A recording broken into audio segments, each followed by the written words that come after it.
Assalamualaikum warahmatullahi. Terima kasih kerana menonton rancangan live saya di FB Al-Hajri Studios ini, tuan-tuan dan puan sekalian. Jadi saya ingin minta jasa bagi anda untuk yang pertamanya anda like dan follow page FB saya Al-Hajri Studios, dan juga anda subscribe serta tekan butang loceng untuk channel YouTube saya Al-Hajri Studios.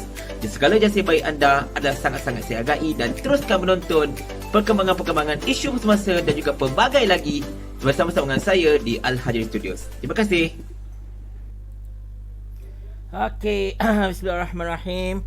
Bismillahirrahmanirrahim. Alhamdulillah, assalatu wassalamu ala Rasulillah wa ala alihi wa sahbihi wa man walah, amma ba'. Subhanaka la ilma lana illa ma 'allamtana innaka antal alimul hakim. Rabbi shrah li sadri wa yassir li amri wahlul 'uqdatam lisani yafqahu qali. Bismillahirrahmanirrahim. La yadurru ma ismihi syai'un fil ard wa la fis sama' wa huwas samiul alim. Bismillahi tawakkaltu 'ala Allah wa la haula wa la quwwata illa billahil aliyil azim. Inna hadza la rizquna ma lahu min nafad. Allahumma a'inna ala rizqika wa syukrika wa hasibadatik. Assalamualaikum warahmatullahi. Salam sejahtera. Apa khabar anda semua? Bertemu akhirnya kembali bersama-sama saya Faiz Al-Hajari dalam rancangan saya. Minta maaf lama tak bersiaran, biasalah cuti beraya dan juga saya sibuk pada hujung bulan 7 hari itu untuk closing bagi perniagaan Forever Living saya. Alhamdulillah hasilnya sangat-sangat menakjubkan, di luar batas pemikiran sebenarnya. Memang Mbak kata Paroi Studios memang tak ada akal jadinya, tapi Alhamdulillah segalanya sangat-sangat berbaloi.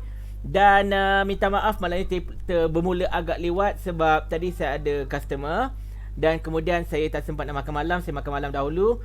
Dan mungkin malam ini juga saya tak boleh nak lama kerana satunya saya ada urusan dekat luar sebentar nanti, dan yang keduanya isteri saya sedikit tidak sihat. Jadi saya kena orang kata apa, menguruskan anak-anak yang 4 ketul tu lah, kan serba sedikit. Tapi ini pun saya terpaksa lego kejap sebab saya tahu saya tanggungjawab juga kepada anda semua. Jadi insyaAllah malam ini kita teruskan secara sempintas lalu isu-isu yang kita orang kata apa telah terlepas ataupun yang dah pun berlaku di negara kita ini dalam tempoh seminggu 2 ini, tuan-tuan dan puan-puan sekalian. Dan saya rasa memang dah terlambat, tetapi saya nak ucapkan juga salam Ailadha kepada rakan-rakan saya sekalian. Semoga Allah menerima amalan kita sepanjang tahun hinggalah ke hari ini insyaAllah. Apa ni sayang?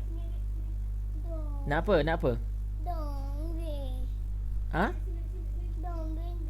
Oh ya ke? Tak apa, nanti pergi ambil ya. Okey. Alright. Itulah kisah tuan-tuan puan-puan sekalian. Biasalah bila kita buat live, iklan dia banyak. Tak boleh buat apalah tu. Baik. Jadi tuan-tuan puan-puan sekalian, macam biasa minta tuan-tuan puan sekalian untuk orang kata apa sebar-sebarkan live kita insya-Allah. Mudah-mudahan orang kata apa akan ramailah orang akan menonton live kita, mudah-mudahan Allah izinkan. Baik, kita terus saja pada yang paling terkini, iaitu pada malam tadi tuan-tuan sekalian, ataupun pada malam tadi sebenarnya pada awal malam tadi, mantan Menteri Kewangan iaitu Lim Guan Eng telah pun ditahan oleh SPRM. Telah ditahan berhubung skandal projek terowong dasar laut dan juga 3 lebuh raya. Jumlah keseluruhan yang terlibat ialah 6.3 bilion ringgit. Ini merupakan satu tamparan sebenarnya kepada Lim Guan Eng dan juga kepada Pakatan Harapan secara keseluruhannya, kerana mereka secara asasnya barulah rasa nak bergembira apabila Najib Tun Razak telah pun disabitkan bersalah. Telah pun disabitkan bersalah berhubung dengan dakwaan tuduhan-tuduhan salah guna kuasa tentang isu SRC. Saya akan komen benda itu kejap lagi insyaAllah. Cumanya kali ini orang kata apa, Lim Guan Eng pula yang sangkut. Jadi kita tak tahu perkembangan macam mana. Sehingga kini saya tidak dapat perkembangan yang terkini berhubung dengan penahanan tersebut. Saya tidak tahu benda ini, adakah Lim Guan Eng ini akan diletak, akan dituduh ataupun didakwa dan sebagainya. Tetapi kita akan lihat perkembangan isu ini dengan lebih mendalam lagi selepas itu tuan-tuan puan-puan sekalian. Dan saya difahamkan ada pihak-pihak tertentu yang hendak membuat solidariti terhadap Lim Guan Eng di depan ibu pejabat SPRM. Nasihat saya, hentikanlah. Tak salah korang duk ngada-ngada nak berduduk kat luar pasang lilin lah berkejadah semua tu. Konon-kononnya solidariti berkenaan dengan penahanan Lee Kuan Yew. Tak payah buat kerja macam tu. Korang duduk saja diam-diam kat rumah. Jangan kumpul ramai-ramai. Hari tu aku kutuk pasal kluster, pasal orang kata apa, kluster Najib kan. Aku kata dia orang tak apa-apa sebagainya. So anda kata kalau malam ini ada orang nak berkumpul juga untuk memberikan solidariti kepada Lee Kuan Yew, pun aku akan kata juga jangan buat kerja bodoh. Kalau korang buat juga, korang memang bodoh. Minta maaf cakap. Baik. So kita nak baca komen-komen berkenaan dengan isu yang first ini tentang pembahasan kejap. Alright. Ada orang minta saya komen sikit pasal lobster dan vape dalam dewan. Okey, berkenaan dengan lobster, secara asasnya saya nak tahu juga hidangan lobster itu ditaja oleh siapa. Adakah menggunakan duit rakyat atau sebaliknya. Tetapi whatsoever happen pun, ianya tidak perlu dan tidak sesuai. Aku tak kira yang duduk dalam tu orang PAS ke orang apa ke, aku tak kira. Tapi hidangan lobster, walaupun ditaja, walaupun kerajaan tak keluarkan duit 1 sen pun, contohnya, tetapi dalam keadaan rakyat ketika ini mengalami masalah demi masalah berkenaan dengan ekonomi, adalah tidak cocok dan tidak sesuai sekiranya mana-mana pihak dalam kerajaan bergembira atau menikmati hidangan orang have seperti itu. Okey, yang itu memang tak patut langsung. Jadi selepas ini kita harapkan kepada kerajaan Perikatan Nasional ini supaya tolong lebih sensitif sebelum anda buat apa-apa. Tolong lebih sensitif. Tak kiralah macam mana keadaan sekalipun, tak sesuai. Okey? Daripada syarikat yang menaja hidangan lobster, kalau betul ditaja, dari syarikat itu menaja hidangan lobster yang begitu mewah itu kepada ahli-ahli parlimen, lebih baiklah syarikat tersebut mengeluarkan dana untuk memberikan makanan kepada orang-orang miskin. Seriously. Tidak ada kompromi dalam hal tu, okey? Dan berkenaan dengan vape. Berkenaan dengan vape juga benda ini tak patut langsung. Jikalau dalam parlimen itu ialah merupakan tempat larangan makan, tempat larangan merokok, apatah lagi vape. Okey? Satu perbuatan yang sangat tidak sesuai, sangat tidak cocok dilakukan bukan sahaja oleh seorang menteri, tetapi oleh mana-mana sahaja ahli parlimen atau petugas dalam dewan sekalipun tak boleh buat macam tu. Tetapi saya difahamkan Hisham telah pun memohon kemaafan, dan juga saya nak petik tweet dia. Okey, saya nak petik tweet dia. Dia kata berhubung isu membabitkan saya hari ini, saya mengaku ia memang kesalahan saya. Sekali lagi saya mohon maaf kepada Dewan Yang Mulia serta seluruh rakyat Malaysia. Saya janji tidak akan ulangi kesalahan ini. Saya juga tetap berpendirian bahawa terjadi siapa boleh mengatasi undang-undang. Kementerian Kesihatan Malaysia telah mengenakan denda dan saya akan bayar. Okey, terima kasih semua atas teguran dan nasihat. Bagus, at least Hisham dia terbuka menerima kesalahan tersebut. Tetapi masa tweet dia awal-awal tu memang sedikit kurang bijak lah. Dia kata, minta maaf saya tidak menyedari ini merupakan satu kesalahan dalam dewan untuk isap vape. Ini satu benda yang kelakar. Kalau rokok pun tak boleh, makan pun tak boleh, hisap vape apatah lagi bang, agak-agak lah. Mana boleh macam tu. Dan yang kelakarnya, minta maaf aku terpaksa petik, saya ditunjukkan dengan tweet daripada Sir Azri yang mengatakan bahawa, saya tak tahu dia nak defend ke apa ke, cuma dia kata ketagihan nikotin ini merupakan satu perkara yang tidak boleh, orang kata apa, dibawa main dan sebagainya. Macam tu lah lebih kurang tweet dia. Saya tak tahu sama ada Azri dia cuba nak defend ataupun dia cuma hendak berikan satu perspektif. Tetapi sebenarnya tidak ada alasan langsung untuk kita mempertahankan tindakan mengevape di dalam dewan.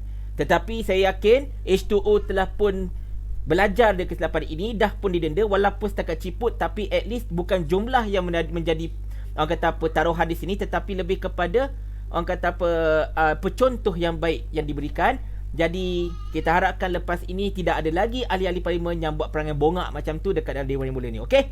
Baik. Okey, kita baca soalan, kita baca komen-komen insya-Allah.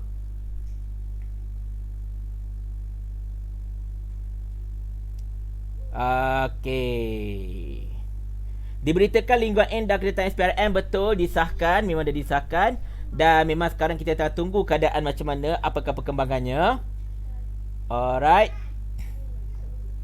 Harun Yus, jika PH masih berkuasa, garanti kes ini disorok sahaja. Betul. Saya yakin sangat-sangat.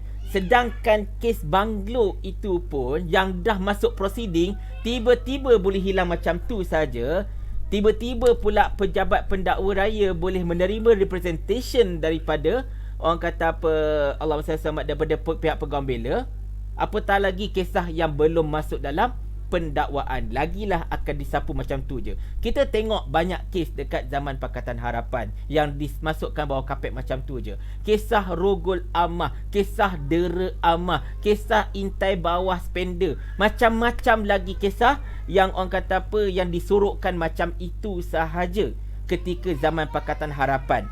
Dan sekurang-kurangnya kita lihat zaman zaman PN ketika ini, kes-kes ini tidak disembunyikan. Dan baru-baru ini kita dapat orang kata apa, kata-kata kita dapat satu orang kata apa, pengesahan bahawa mungkin kes Banglo Pinang Lee Kuan Yew ini akan dibuka kembali. Dan benda ini menimbulkan satu persoalan. Okey, macam mana sebuah kes yang telah pun dibebas dan dilepas boleh buka balik? Jawapannya tidak. Kes yang telah dibebas dan juga dilepas tak boleh dibuka balik, tuan-tuan dan sekalian. Tetapi sekiranya pihak pendakwaan ingin mendakwa Lee Kuan Yew untuk kes Banglo ini di bawah kesalahan lain dan juga akta ataupun seksyen lain, itu dibolehkan. Yang tak boleh, dakwa atas seksyen dan juga kesalahan yang sama. Yang tu tak boleh. Tapi kalau dia nak dakwa atas kesalahan lain dan juga seksyen ataupun akta lain, yang itu dibolehkan, tak ada masalah. Alright, itu kisah dia. Jadi jangan confuse bab tu. Baik. Kita baca komen sekejap, tuan-tuan dan sekalian. Okey, saya nak baca komen satu daripada Badrul Hisham Tajuddin. Bagi saya sebenarnya luar tu dah macam sarkas. Sekejap ya.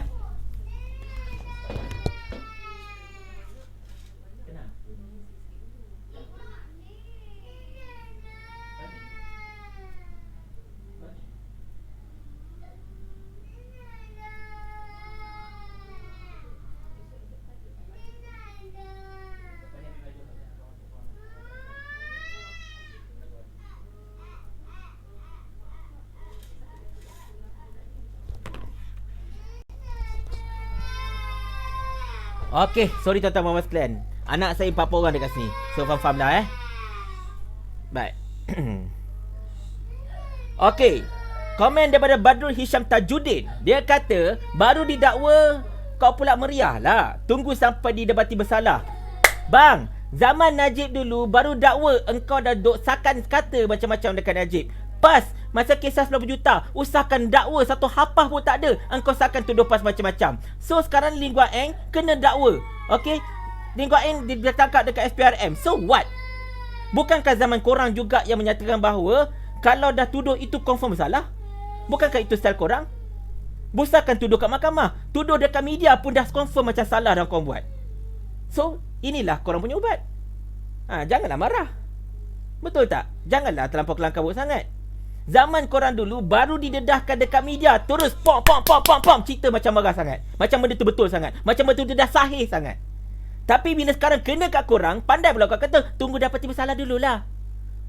Pas sampai ke sudah dituduh 90 juta, lebih-lebih pas sampai ke sudah dituduh terima duit daripada UMNO, satu hafah pun tak ada. Tapi korang mendabik dah dia konon-kononnya benda tu betul. So makanlah ubat sendiri. Itu je. Eat your own medicine, man. Eat your own medicine. Baik.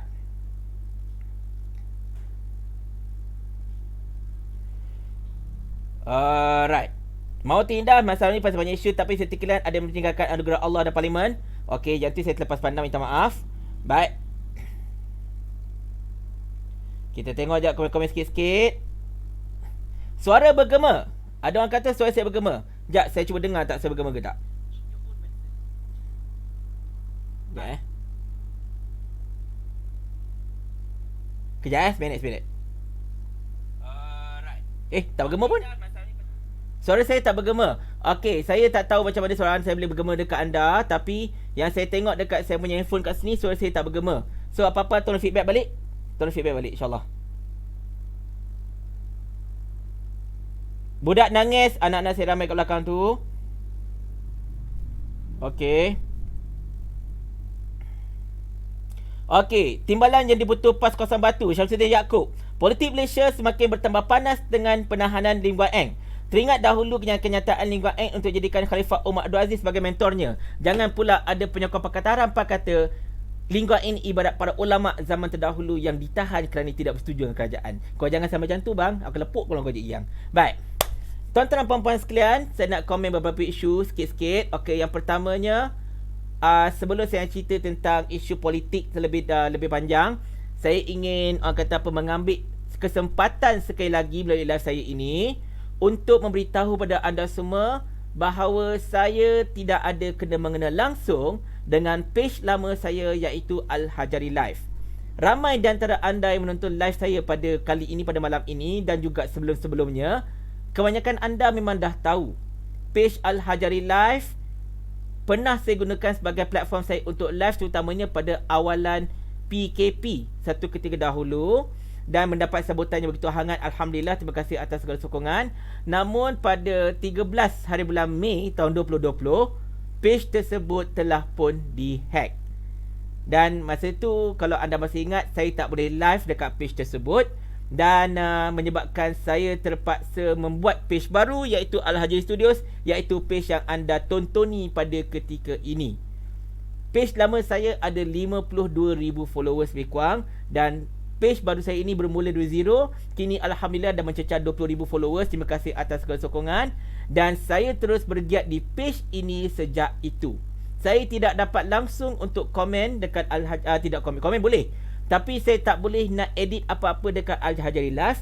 Saya tidak boleh post, saya tidak boleh letak gambar, saya tidak boleh letak story, dan yang paling penting, saya tidak boleh mengeluarkan diri saya sendiri daripada page tersebut. Sebab pihak hacker yang ramai-ramai tu, saya tak tahu, tak kenal satu nama pun, nama macam orang luar je lah ke, macam Bangla pula ke, telah meletakkan kedua-dua akaun peribadi saya yang merupakan admin asal page Al-Hajari Live itu hanya sebagai analis. Okey, role analis dalam salah satu page ini memang macai lah, iaitu kerja dia hanya untuk tengok page dan tengok insight. Kerja dia hanya untuk mengkaji perjalanan page dan memberitahu kepada admin tentang post ini post ini tak post ini post ini. Dia cuma mengkaji trend sahaja, analis sahaja, sebagai seorang penganalisis. So kita tak boleh nak buat apa-apa langsung sebagai penganalisis.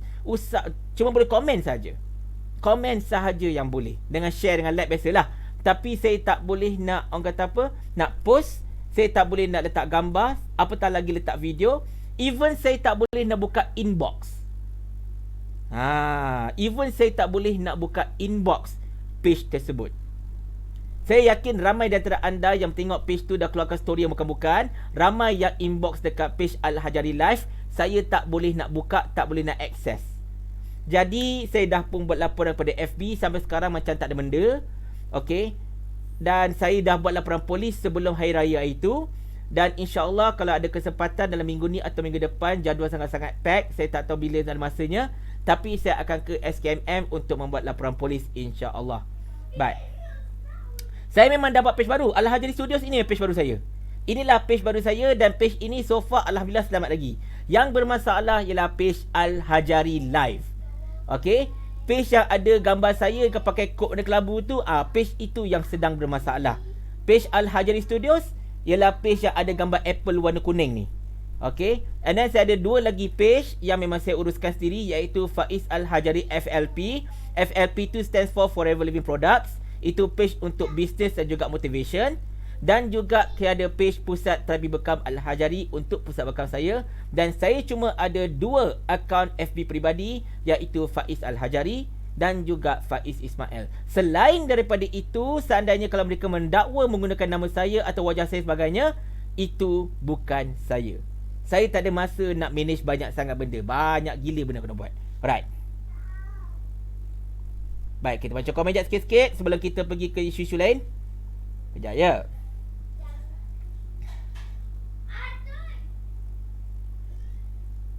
Okey, suara okey, alhamdulillah. Okey, cantik. Baik, tuan-tuan puan-puan sekalian. Macam mana kita tahu Najib Tun Razak telah pun didapati bersalah dan dikenakan penjara 12 tahun, kalau tak salah saya, atas kesalahan salah guna kuasa berhubung skandal SRC. Okey. So ada yang bertanya kepada saya, adakah bila Najib mengeluarkan kembali hujah-hujah dekat Facebook berhubung dengan isu ini, benda itu kiranya macam menghina mahkamah? Secara peribadi saya katakan ianya adalah ya ataupun tidak. Ya, kerana ianya nampak macam mempertikaikan keputusan mahkamah, tetapi hakikatnya dia tidak mempertikaikan keputusan mahkamah. Sebaliknya dia cuma mengeluarkan fakta-fakta yang ada pada dirinya, ada pada Najib untuk tontonan kita. Alright? Nak kata dia mengganggu urusan mahkamah pun tak, sebab perbicaraan sudah pun selesai. Cuma kini saya yakin Najib sedang dalam rangka usaha untuk membawa kes ini ke mahkamah rayuan. Dan sekiranya mahkamah rayuan juga gagal, panelis 3 ke 5 hakim itu gagal, dia akan bawa kes tersebut ke mahkamah persekutuan. Okey, mahkamah persekutuan adalah mahkamah yang tertinggi. Jadi apa-apa pun ada 2 level mahkamah lagi yang perlu dilalui sebelum Najib benar-benar masuk ke dalam lokap. Sehingga kini dia masih lagi berada di luar. Cuma saya tak pasti sama ada Najib ini dapat stay of execution ataupun tidak. Kalau tak salah saya, dia kena bayar something lah, a certain amount, untuk membolehkan dia stay of execution ataupun tidak menjalani hukuman buat sementara waktu. Saya pun tak pasti. Tapi as far as we concern, sampai sekarang Najib masih belum masuk dalam mana-mana penjara. Alright. Apa-apa pun, minum jap. Dan menyebut tentang Najib ni, saya nak puji juga semangat setia kawan yang ditunjukkan oleh PAS. PAS memang konsisten memberikan sokongan kepada rakan-rakan yang sedang menghadapi masalah atau didakwa dan sebagainya. Seperti mana orang dok kutuk, PAS dok bersama-sama dengan Najib, bersama-sama penyamun bla bla bla. Diorang tak tahu pula Tuan Guru Presiden PAS pernah mengeluarkan satu buku khas. Membicarakan tentang qazaf.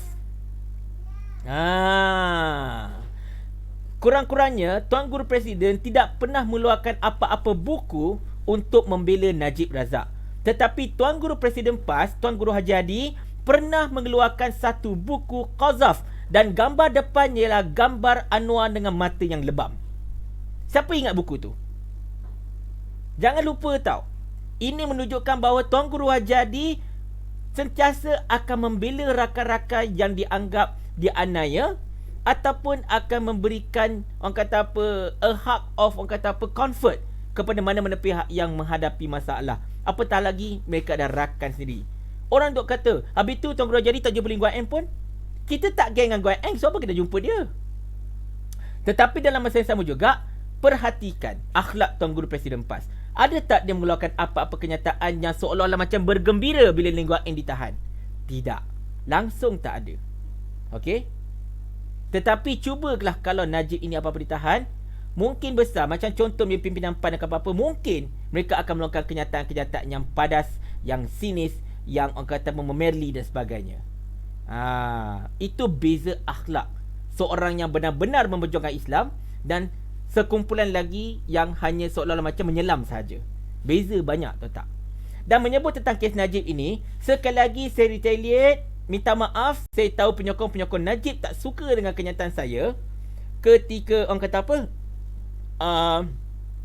keputusan itu kan masa itu berkumpul ribu-ribu ramai-ramai kan dekat perkarangan mahkamah, sampai dekat 3,000 orang hasilnya dilaporkan.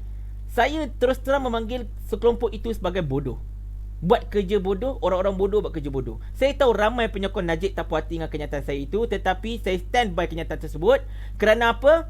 Kerana mereka patutnya boleh berfikir lebih baik daripada itu, daripada kau berkumpul dengan masalah. Ni bukan masalah biasa tau. Ini bukan ketika keadaan normal. Sekarang inilah ketika COVID-19 tengah berleluasa. Dan sekarang kita ada satu kluster baru, iaitu kluster Sivagangga. Kluster Maple dekat Kedah sana tu, dekat Bandar Terap. Jadi sekarang ini kita sekarang ni bila-bila masa, na'udzubillah, boleh dilanda gelombang ketiga tu tak. Dan lepas tu bila korang berkumpul beramai-ramai macam tu kan, ianya akan memberikan satu, orang kata apa, risiko yang tinggi untuk penularan wabak COVID-19. Dan selain daripada pengumpulan penyokong-penyokong Najib ramai itu, Pengumpulan penyokong-penyokong Mahathir ketika bersatu blackout juga satu tindakan yang sangat bodoh. Duk dukuk-dukuk tu ramai-ramai tu buat apa? Apatah lagi depan korang tu ialah seorang tua umur 95 tahun. Kau tahu tak COVID-19 yang paling banyak meninggal orang tua? Habis kau nak sangat mati tu mati cepat ke apa? Lepas tu Anwar punya perkumpulan pun sama juga. Berkumpul geng-geng Anwar dengan reformasi masa tu. Pun ramai-ramai juga duduk rapat-rapat. Apa kejadahnya semua ni? Korang ingat COVID-19 ini boleh tengok penyokong-penyokong politik berkumpul. Oh, no. Kita tak kacau. Mereka tak boleh dikacau. Tak ada maknanya. COVID-19 tak kenal kau siapa. Dan aku memang nak pukul rata, nak kritik. Having said that, gambar yang sama ketika makan lobster. Nampak sangat pimpinan-pimpinan kerajaan tak jaga SOP duduk jarak-jarak. Walaupun dalam close containment. Lebih 20 orang kat situ. Kenapa pemimpin kerajaan sendiri tidak menunjukkan contoh yang terbaik kepada masyarakat tentang penjarakan sosial? Kenapa nak duduk berdiri rapat macam tu? Perlu ke semua satu gambar? Buat apa? Please, jangan jadi macam ketam mengajar anak berjalan lurus. Tahu tak? Kita duk sibuk penjarakan sosial. Ismail Sabri selalu cakap penjarakan sosial, jaga penjarakan sosial. Okey. Apa tu Dr. Nisham kata, please control your social distancing. Elakkan 3C, bla bla bla. Tengok-tengok pemimpin kerajaan si duduk rapat-rapat macam tu. So ini merupakan satu contoh yang tak elok sebenarnya. Minta maaf cakap, satu contoh yang sangat tak elok. Jadi saya harapkan ada perubahan yang besar selepas ini. Tolonglah ada perubahan. Rakyat memahati. Zaman sekarang rakyat tak bodoh bang. Rakyat tengok je apa korang buat. Tak kira kerajaan atau pembangkang. PRU ke-14 telah membuktikan bahawa kuasa rakyat, suara rakyat, suara keramat. Kalau rakyat mahukan perubahan, tidak ada apa-apa perkara pun boleh halang perkara itu dengan izin Allah. Rakyat telah membuktikan 60 tahun Barisan Nasional menguasai kerajaan, hilang macam tu saja boleh digantikan dengan Pakatan Harapan. Dan jangan lupa, rakyat kalau dah fed up, dia boleh ubah balik segala-galanya. Tahu tak? So jangan main-main dengan suara rakyat pada ketika ini. Semakin lama rakyat Malaysia semakin matang dalam berpolitik. Cuma yang tak berapa matang ialah pemimpin-pemimpin politik itu sendiri. Dan itulah antara intipati tajuk saya pada hari ini, iaitu aku dah cukup penat dengan politik Malaysia ni masalahnya. Sangat-sangat penat. Memeningkan. Sampai rasa macam dah bersara je politik Malaysia ni masalahnya. Kita baca komen sekejap tuan-tuan dan puan sekalian.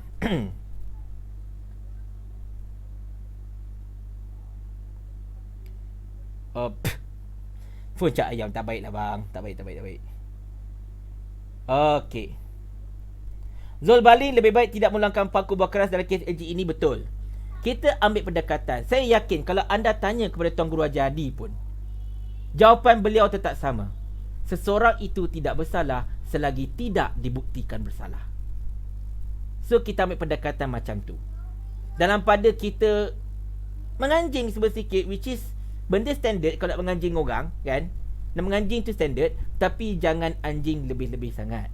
Sebab betul lah apa yang katakan Badul Syam tadi tu. Baru ditahan, belum lagi didakwa betul-betul dan belum dapati bersalah lagi pun. Kan? Kita bersikap profesional. Kalau betul cakap, kita kata betul. Alright? Jadi kita jangan jump the wagon terlebih sangat sebab kita risau. Seandainya na'udzubillah katalah Lee Kuan Yew ini tidak didakwa ataupun tidak didapati bersalah bla bla bla sebagai contohnya, kita juga yang malu. Betul tak? Jadi kita just comment ataupun ulas as it is. Itu saja. Kita tak payah nak macam terus jump to conclusion. Cumanya apa-apa pun kita ucapkan tahniah kepada SPRM kerana biasanya dinasti Lim ini begitu kebal, tak boleh disentuh. Tetapi kali ini kita buktikan bahawa mereka ini sebenarnya taklah kebal mana pun. Itu ialah.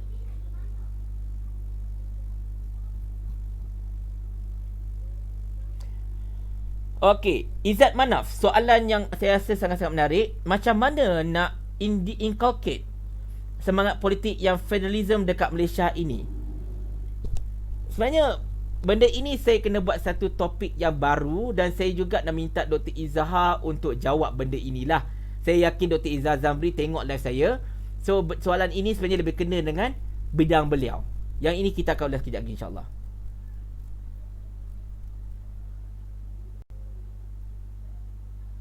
Alright, Acik Nurul. Profesor Abdul Muin Abadi ada buat posting tentang H2O pada hari kejadian adalah hari yang sangat-sangat stres buat beliau sebab macam-macam isu kena hadap tentang keselamatan negara. Betul. Dari satu segi, bukan nak kata defense to Hisham, tetapi sebagai satu perkara yang kita kena sedar. Kita sekarang tengah duduk relax tau. Aku tengah buat live, korang tengok live aku, dan lepas tu korang pun boleh macam-macam benda sebagainya. Hakikatnya tuan-tuan puan-puan sekalian, benda yang berlaku dekat sekeliling negara kita ini memang tengah panas, sangat-sangat panas. Terutamanya isu yang sedang berlaku dekat Laut Cina Selatan. Isu pergeseran antara China dengan US. Isu perebutan orang kata apa gugusan kepulauan dekat Laut Cina Selatan berkenaan dengan orang kata apa kawasan sempadan laut dan sebagainya. Okey, and then kemudian kita dengan isu berkenaan dengan kata apa hubungan dengan apa US lagi macam mana, and then lepas tu dengan isu berkaitan dengan Asia Tengah yang ada kaitan dengan kita pula macam mana. Macam-macam isu sebenarnya yang sedang berlaku dekat sekeliling kita ini. Sangat-sangat stres. Aku nasihatkan korang cuba tengok macam contoh The Patriots ataupun Defence Military Force Malaysia ataupun page Abdul Muin Abadi sendiri. Tengoklah apa yang berlaku dekat sekeliling kita sebenarnya. Bukan nak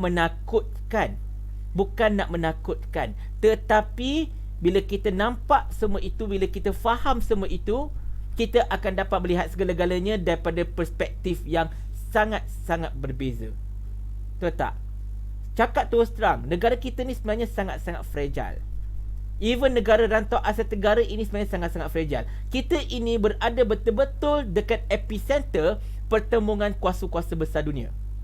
Seperti mana dulu Selat Melaka merupakan epicenter untuk perdagangan seluruh dunia, kita juga kini merupakan epicenter kepada pertembungan kuasa-kuasa besar dunia untuk membina pengaruh. China dekat atas kita, US dekat tepi kita. Dan China macam mana kita tahu memang sentiasa nak tunjuk besar, nak tunjuk lagak dia, buat macam itu seperti mak bapak dia. India pun dah start buka mulut, India pun dah start buat pergeseran dengan China. Macam mana kita tahu India dengan China hari itu ada buat perang kecil-kecil itu dekat kawasan kata apa kawasan tidak no man's land lah, kita panggil no man's land, dekat satu sempadan antara India dengan China, yang mengakibatkan ada kematian. Dia orang gunakan senjata berbarik dia. Benda ini sebenarnya semua escalation tau. Dan jangan kata kita tak ada kaitan. Kita ada kaitan. Sebab kita berada kat tengah-tengah. Ingat benda ni kecil anak ke tuan-tuan dan puan-puan? Besar sebenarnya. Sangat-sangat besar. Tetapi betul yang dikatakan oleh Encik Nurul, peraturan tetap peraturan. How stressful you are, you tidak boleh sama sekali melanggar peraturan Dewan. Alright? Tapi kita yakin Hisham dah terima dia punya pengajaran. Kita boleh tutup buku lah.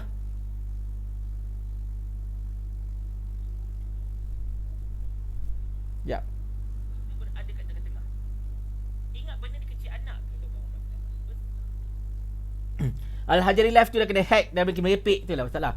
Dia macam ni tau. Kita kelas sikit Sebenarnya kalau korang buka Al-Hajari Live tu, sebenarnya konten dalam Al-Hajari Live tu nothing. Tak ada benda. Kosong. Zero. Relax. Tidak menarik pun sebenarnya. Video-video biasa sahaja. Video yang biasa kita nampak kat YouTube. Tetapi kenapa dia buat gambar-gambar lucah itu dekat story? Ianya untuk menarik perhatian orang pergi ke page tersebut dan menaikkan traffic dia. Faham tak? Tak salah saya, page Malaysia Edition pun kena macam tu juga. Page Malaysia Edition dulu lain tau, tapi sekarang ini dia juga mengeluarkan gambar-gambar lucah dekat dalam story. Kerana kita pun tertarik untuk klik. Sama tertarik untuk marah atau tertarik untuk tengok. Dia dua-duanya tertarik. Jadi kita akan klik dan kita akan dibawa masuk ke page tersebut dan kita akan run through video-video yang ada dan dia akan meningkatkan matrix video-video tersebut, menyebabkan dia punya view menjadi lebih tinggi dan dia orang akan lebih dapat banyak duit daripada periklanan Facebook dalam video-video tersebut. Itu cara dia orang sebenarnya. Jadi untuk membantu saya dalam menjahanamkan page lama saya Al-Hajari Live itu, caranya ialah satu, korang report, korang unfollow, korang block terus. Tak payah tengok video-video dia. Dan sekarang ni saya tengok elok-elok ada lebih kurang dekat 27,000 likers dekat page tu, dah berkurangan menjadi 23,000 pada hari ni. 4,000 like hilang. Tahniah, saya cukup suka. Teruskan biar page tu langsung tak ada like. Nantak pi dekat situ. Baik.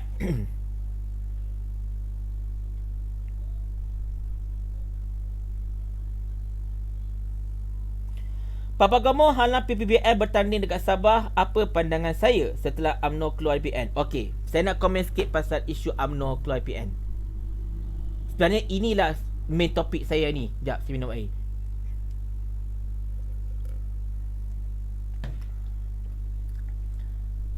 Nombor 1. In a hindsight, daripada satu segi, bagi saya tindakan UMNO tidak mahu menyertai Perikatan Nasional dan orang kata apa, lebih terbuka agar PPBM menyertai Muafakat Nasional, bagi saya adalah satu langkah yang bagus. Okey, sebenarnya sebab basically-nya tuan-tuan dan puan-puan sekalian, Perikatan Nasional ini tak ada piagam sangat apa semua. Still satu coalition yang longgar. Tetapi Muafakat Nasional ini merupakan satu coalition yang lebih kuat. Jadi seelok-eloknya kalau betul hendak bergabung, instead of gabungan menyertai satu gabungan yang lain, lebih baiklah parti-parti yang ada menyertai satu gabungan yang dah sedia ada. Itu betul. Itu satu benda yang saya rasa sangat-sangat patut sebenarnya. Instead of MN menyertai PN, lebih baiklah PPBM ke whatsoever ke menyertai MN. Sebab MN itu sendiri merupakan satu gabungan. Okey, cumanya ada dua masalah. Masalah pertama, timing. Tindakan tersebut nampak sangat seolah-olah macam kerana UMNO tak puas hati Najib didapati bersalah. Saya tak tahu benda itu betul ataupun tidak. Saya tak tahu adakah itu merupakan faktor utama mengapakah UMNO tidak mahu untuk menyertai MN. Tetapi bila kita tengok timeline, seolah-olah macam itulah keadaannya. Itulah hakikatnya, iaitu UMNO mengambil pendekatan untuk tidak mahu bersama-sama dengan PN kerana PN dilihat gagal untuk menyelamatkan Najib. Seolah-olah seperti itu. Apatah lagi tweet daripada Zahid, sejurus selepas Najib didapati bersalah, seolah-olah mengindikasikan bahawa ada pihak tertentu dalam Perikatan Nasional yang dah berjanji macam-macam, tetapi in the end of the day mereka tidak menunaikan janji. Saya tak kata itulah perkaranya, tetapi sebagai seorang pemerhati, saya nampak macam tu. Saya nampak seolah-olahnya UMNO telah merajuk dengan Perikatan Nasional, telah merajuk dengan PPBM yang dilihat tidak mampu untuk mempertahankan Najib. Jadi dia ambil pendekatan untuk tidak menyertai Perikatan Nasional dan sebagainya.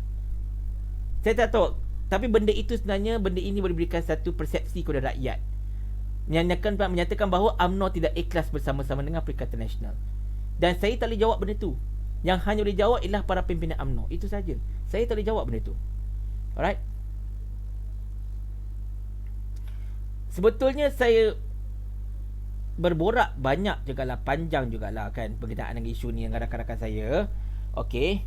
So cumanya satu je lah yang saya nampak PAS ketika ini. PAS cuba untuk menjadi pendamai antara UMNO dan juga PPBM. Cuba untuk mencari jambatan, which is satu benda yang bagus. Cumanya jangan nampak sangat jambatan tersebut dibuat untuk menyebelahi satu pihak. Itu yang rakyat macam nampak sekarang ni. Seolah macam PAS agak berlebihkan PN dan tidak begitu kuat dengan MN. Padahal pada asalnya PAS bersama-sama dengan UMNO BN dalam MN. Jadi kita tak naklah macam PAS nampak melebihkan PN dan sebagainya. Yang terbaru bukan pergeseran lah, tetapi dua kenyataan yang berbeza daripada Setiausaha Agung PAS, iaitu Datuk Taqiyuddin dan juga Ketua Pemuda UMNO Ashraf Wajid Yusoki. Alright. Taqiyuddin kata, ini dua dia petik, okey, Ashraf Wani petik, Pak Taqiyuddin kata, fine lah, kita berikan sokongan kepada Muhyiddin. Itu betul. Cuma dia kata UMNO tak nak sertai EPN tu dibuat tanpa pengetahuan PAS. Tetapi Ashraf Wajidi kata, kita dah beritahu PAS dah. Jadi saya tak tahu siapa yang betul sebenarnya sekarang ni. Dan benda ini sebenarnya boleh memberikan masalah kepada keyakinan rakyat terhadap kita ini sendiri. Tahu tak? Dan saya tak nak kelihatan macam bias sangat ke arah mana-mana. Walaupun anda tahu saya orang PAS, tapi saya cuba untuk duduk di tengah-tengah dalam hal ini. PAS nampak macam pendamai, tapi kadang-kadang macam terlalu nak mereka mendamai. Tetapi kalau saya berdasarkan pemerhatian saya lah, bila saya tanya kepada rakan-rakan saya, yang memerhatikan politik sebagainya. Hari tu Uncle Ken ada call saya juga. Kan, Uncle Ken ada call. Dia kata MN memang tengah bermasalah besar disebabkan oleh sikap sesetengah pihak yang tak nak bulge dia punya ego. Itu kata-kata Uncle Ken dekat saya hari tu. Dan saya nampak macam adalah serta-serta tempat nampak macam UMNO lah, kita cakap pasal UMNO masih lagi. Saya nak petik ayat ni pun nanti korang marah aku, tapi alright, saya ambil ayat orang lain lah. Saya ambil ayat orang lain. Orang ini mengatakan bahawa UMNO seolah-olahnya macam kembali angkuh. Saya tak tahu adakah that is the case, tapi dia seolah macam nampak sekarang ni macam, yelah, UMNO dengan Bersatu ni dua-dua ni ada kepala angin masing-masing lah. Tapi itulah, nak ulas pun susah tau. Benda ni nak diulas mati mak, tak nak ulas mati bapak sebenarnya masalah tu tak. So saya rasa macam ni lah. Okay, saya ambil pandangan saya secara peribadi lah. Pandangan saya secara peribadi, nombor satunya, PPBM ini tak kuat mana pun. Cumanya dia orang tengah riding nama baik Muhyiddin Yassin. Itu saja. Satu. Okay. Cumanya kalau dia ikut saya segi, kalau ikutkan rakyat pun tak ada masalah terima muafakat nasional. Sebab beberapa sidik APRK pun menunjukkan bahawa muafakat nasional boleh menang pun. Bahkan kita pernah menang mengatasi calon PPBM pun. Tapi kena fikir juga, masa itu PPBM bersama-sama dengan DAP. Jadi sekarang ini sebenarnya PPBM sebenarnya minta maaf cakap, Bersatu is nothing without Muhyiddin. Seandainya kalau Muhyiddin bertindak untuk keluar parti ataupun menyertai UMNO ataupun Muhyiddin step down, Bersatu tak ada apa-apa lagi dah. Sebab Bersatu ini hidup kerana tokoh, bukan hidup kerana ideologi. UMNO pula, dia tahu dia ada kekuatan itu. Dia sekarang tak ada tokoh UMNO ni, atau kurang tokoh lah sebenarnya. Cuba namakan saya satu orang ahli UMNO atau satu pimpinan UMNO yang anda boleh nampak sebagai Perdana Menteri material. Tu namakan satu, Tok Mat. Tok Mat masih lagi tidak teruji di peringkat federal. Memang nampak Tok Mat agak gah dekat Negeri Sembilan, tapi dia tidak pernah teruji dekat federal. Kita tak tahu performance dekat federal. Even nama-nama macam KJ ni pun dianggap macam outcast dalam UMNO ini sendiri sebenarnya, tuan-tuan sekalian. Sebab apa? Sebab KJ ini dia terlalu progresif. Terlalu progresif sampai dianggap macam orang yang tak setia. Siapa boleh lupa KJ kena hentam kiri kanan depan belakang bila KJ kata selepas kes Najib kita move on. Dari satu segi, apa yang KJ kata tu agak betul. We need to move on. UMNO need to move on. Kena terus bergerak ke depan. Najib dah kena tahan, tak apalah, dia bukan presiden pun, tapi kita kena terus ke depan. Dari satu segi, apa yang KJ cakap tu betul. Tetapi image KJ itu sendiri seolah macam dia seorang yang dianggap macam, orang kata apa, parasite. Dia dianggap macam parasite. Dia dianggap macam tak setia. Kalau saya boleh buat perbandingan yang agak longgar lah, KJ dalam UMNO ni ibaratnya macam Azmin dalam PKR lah, senang cerita. Cuma bezanya KJ tak menunjukkan aspirasi nak jadi ketua UMNO. Belum lagi lah setakat ni. Dia pernah macam nak bertanding, tapi belum lagi lah. Okay, tak macam Azmin yang memang nampak aspirasi dia untuk jadi ketua sebagainya. Tapi daripada segi perception, KJ dalam UMNO adalah ibarat Azmin dalam PKR satu ketika dahulu. So itulah kisahnya. So kita baca sekejap komen-komen dari sahabat-sahabat tentang calon-calon PM.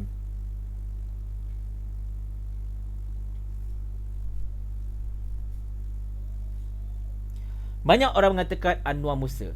Alright, dari satu segi Anwar Musa ni memanglah kita nampak dia perform daripada Menteri Wilayah.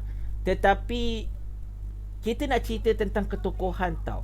Somebody yang kita rasakan boleh menjadi satu focal point, bukan sahaja untuk diangkat oleh partinya, tetapi juga boleh diterima oleh ramai pihak. Macam Muhyiddin, at least kita nampak ramai pihak boleh terima dia. Ada ketokohan dekat situ, kan? Kita perhatikan calon Perdana Menteri. Macam Najib, dia memang satu unifying punya konteks tau dalam UMNO ni sebenarnya. Masa tu solid UMNO belakang dia. Even Anwar Musa pun tak boleh gain sokongan sebanyak itu, kan? Anwar Musa ni macam kuli lah. Even saya rasa kuli pun satu ketika dahulu ada lebih banyak pengaruh berbanding Anwar Musa sebenarnya kalau ikutkan. Anwar Musa it's good to be a senior minister, seorang minister yang agak kanan, tetapi dia belum lagi mencapai material Perdana Menteri. Minta maaf cakap, even dalam PAS pun, saya tolak tepi Tuan Guru Jadi sebab saya tahu Tuan Guru Jadi memang tak nak jadi Perdana Menteri. Even dalam PAS pun, minta maaf cakap, kita masih lagi tak nampak satu figura yang memang kita boleh letakkan bahawa okay, this is our future PM. Dan banyak orang kata Dr. Sam okey, Dr. Sam bagus, Dr. Syamsuri. Ya, Dr. Syamsuri seorang yang sangat-sangat bagus Bendahara Raja Terengganu. Tetapi kes dia sama macam kes Tok Mat. Dr. Sam masih lagi belum teruji dekat peringkat federal. Not yet at least. Walaupun kita nampak karisma dia ada. Karisma Dr. Sam memang nampak, memang ketara. Tetapi dia masih lagi belum teruji dekat peringkat federal. So it's hard for me to say this, tapi dalam PAS diri pun kita tak nampak satu tokoh yang selain daripada Tuan Guru Jadi yang boleh kita letakkan sebagai PM material. Setakat ni kita tak nampak pun PM material tu siapa. Setakat inilah. Unless kalau tiba-tiba saya 2 hari meletup pula, pom, tiba-tiba seorang yang memang menunjukkan bahawa kriteria sebagai Tuan Perdana Menteri, itu fine. Kita nampak lah tu.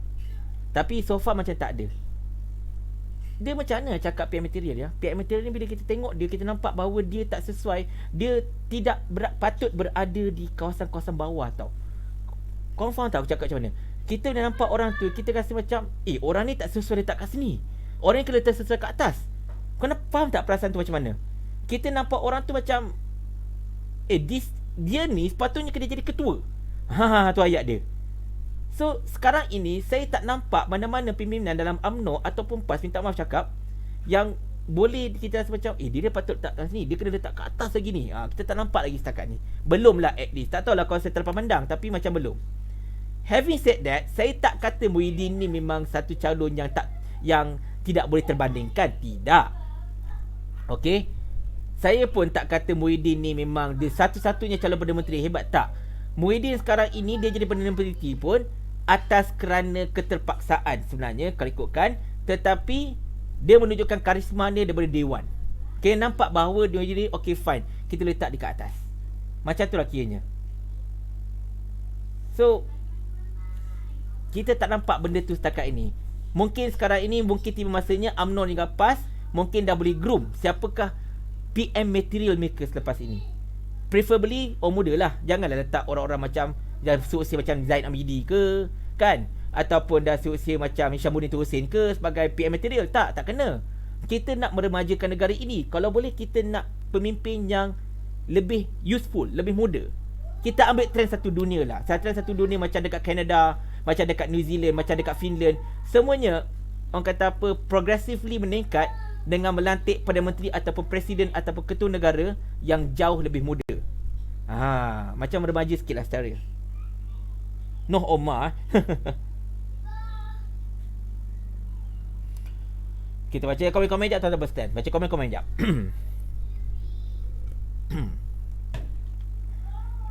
Alhamdulillah. Okey, saya dapat satu maklumat baru. SPRM dapat, okey, satu kenyataan media daripada SPRM. Okey, 6 Ogos 2020. Baik. Saya bacakan Suruhanjaya Pencegahan Rasuah Malaysia SPRM telah mendapat izin mendakwa daripada Peguam Negara bagi menuduh bekas Ketua Menteri Pulau Pinang Yang Berhormat Lim Guan Eng pada ketetapan seperti berikut.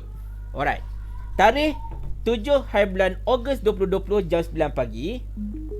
Lokasi Mahkamah Khas Rasuah, Jalan Duta, Kuala Lumpur. Kesalahan Seksyen 16A-A besar Akta SPRM 2009. Okey. Tarikh 10 Ogos 2020. Lokasi Mahkamah Seksyen Pulau Pinang. Kesalahan di bawah Seksyen 23 Akta SPRM 2009. Kedua-dua pertuduhan di Mahkamah Kuala Lumpur dan Pulau Pinang ini adalah bersangkutan kes projek terowong dasar laut Pulau Pinang. Sementara itu, SPRM turut mendapat izin mendakwa daripada Peguam Negara untuk YB Lim Guan Eng bagi kes berlainan pada ketetapan seperti berikut. Tarikh 11 Ogos 2020, 9 pagi. Lokasi Mahkamah Seksyen Pulau Pinang. kesalahan Seksyen 23 Akta SPRM 2009. Baik, dengan ini secara rasminya Lim Guan Eng didakwa di bawah 3 kesalahan. Sebenarnya 2 kesalahan sebenarnya. Tetap 2 akta berbeza, tetapi untuk 3 item. Didakwa 3 kesalahan lah saya cerita Sekejap, saya cuba nak Google Seksyen 16A ini apa dan juga Seksyen 23. Sekejap, kita Google sekejap ya. Kita Google sekejap. Kita ni bukan lawyer bang. So kita bukan lawyer ni, kita kena Google lah. Apa aku hijau ni?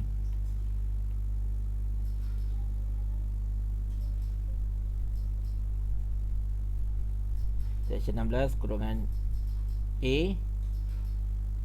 Okey, kita tengok sekejap Seksyen 16 Akta SPRM ni apa. Saya bacakan sekejap. Kita bacakan Seksyen Akta SPRM ni. Kenali rasuah.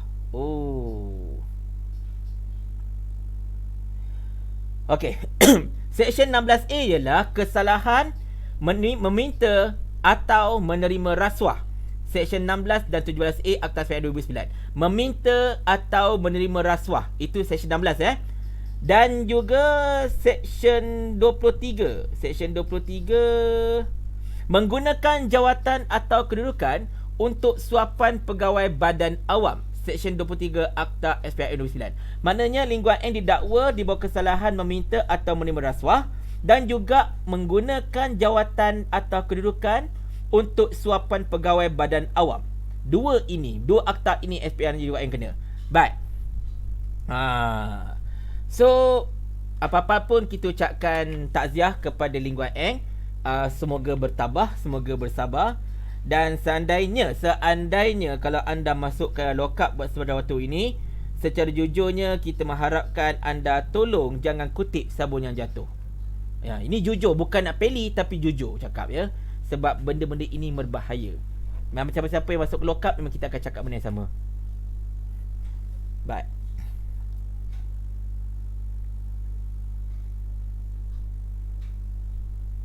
Baca komen-komen jap. Rahimas Yusof, betul lah kata KJ tu. Takkan nak tunggu Najib yang sudah kepatahan sayapnya. Sorry lah cakap.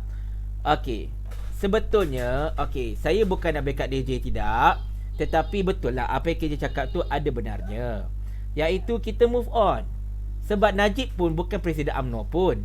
Najib ialah mantan Presiden UMNO. Yes, dia ialah mantan Perdana Menteri. Tetapi sekarang ini ialah lebih penting lagi untuk kita memperkukuhkan parti sebenarnya. Memperkukuhkan jemaah. Kalau rampas kita panggil memperkukuhkan jemaah kita. Dalam UMNO memperkukuhkan barisan mereka, parti mereka. Dan orang kata apa? Massive spring cleaning wajib dilakukan dalam UMNO sebenarnya. Tetapi saya tak nak komen lebih-lebih. Saya bukan ahli UMNO. Saya tahu kalau saya komen lebih-lebih, nanti ada orang UMNO kata, kau jaga parti kau sendirilah. Dalam parti kau ni pun ada parasit dalam tu. Okay, fine. Kita faham benda tu. Tetapi sebagai seorang kawan, kita juga, orang kata apa, berhak jugalah untuk memberikan pandangan kita tentang pembesaran, insyaAllah.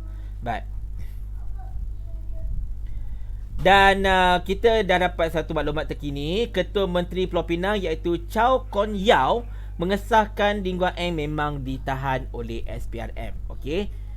Dan benda ini sebenarnya, inilah satu pemikiran yang agak nakal dari saya sebenarnya. Tetapi saya yakin Ketua Menteri Chow sedikit sebenarnya merasa lega bila Lim Guan Eng kembali ditahan. Sebab macam mana kita tahu, terdapat ura-ura Lim Guan Eng mahu kembali menjadi Ketua Menteri Pulau Pinang selepas beliau kehilangan jawatannya dekat peringkat federal. Macam style Anwar lah kiranya. Tak dapat jadi Perdana Menteri, tak dapat jadi menteri, dan jadi menteri besar. So terdapat ura-ura memang Lim Guan Eng mahu kembali menjadi Ketua Menteri Pulau Pinang menggantikan Chow Kon Yao ni. Tetapi sekarang ini bila Lim Guan Eng telah pun ditahan, jadi mungkin Ketua Menteri Chow ini berasa sedikit lega lah, kerana sekurang-kurangnya kedudukan beliau sebagai Ketua Menteri Pulau Pinang, walaupun macam tak wujud je dia ni sebenarnya, aku tak pernah dengar cerita pasal dia pun, macam tak popular langsung, macam tak buat kerja langsung semuanya. Tapi sekurang-kurangnya untuk sementara waktu ini dia boleh menarik nafas lega, insyaAllah.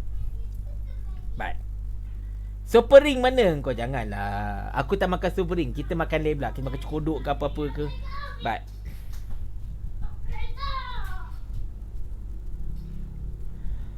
So sebenarnya tadi Menteri Kewangan telah mengeluarkan cerita ataupun telah mengeluarkan orang kata apa, pendedahan dan penjelasan berkenaan dengan surat Tommy Thomas dekat Parlimen tadi. Dan mendedahkan antara lain pegawai negara dan juga Lee Kuan Yew, pegawai negara pada ketika itulah Tommy Thomas dan juga Lee Kuan Yew menipu dalam isu bayaran Goldman Sachs. Yang ini saya insyaAllah akan cuba memberikan ulasan dalam video-video saya, video-video ringkas saya. Sebab macam mana anda tahu, saya cuma akan live 2 kali saja seminggu, iaitu pada hari Isnin malam Selasa dan juga Khamis malam Jumaat. Jadi kalau nak tunggu saya live sekali untuk ulas, mungkin lambat. Saya akan buat ulasan dalam bentuk video. Saya akan cuba dapatkan maklumat daripadanya insyaAllah. Baik. Kita baca komen-komen sekejap tuan-tuan sekalian. Ramai gelak. Korang suka Lee Kuan Yew kena Suka korang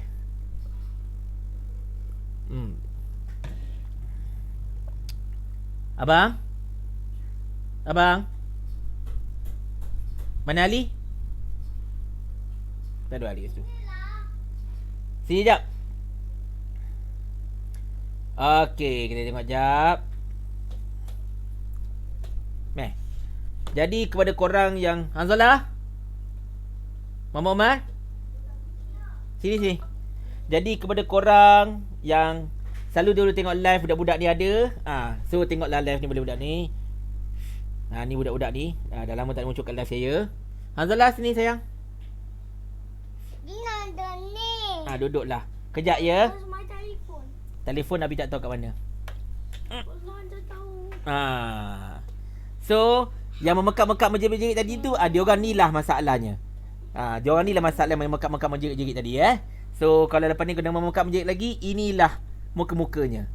Dah, turun. Aduh. Aja nak ajar pula. Aduh, ya Allah. Aduh, ya Allah. Hai. Dah. Pergi main. No. Abi tak ada telefon. Mana ada telefon kat sini? I have no phone over here. This is my phone. This is not yours. But you can point at the WhatsApp. It's mine. No. Just play over there. Go. I want ITO. Minum sikit. Give me try. Kejap tuan-tuan puan sekalian. Budak-budak ni apa punya TO. Aduh, wai. Sabarlah. Dapat tak?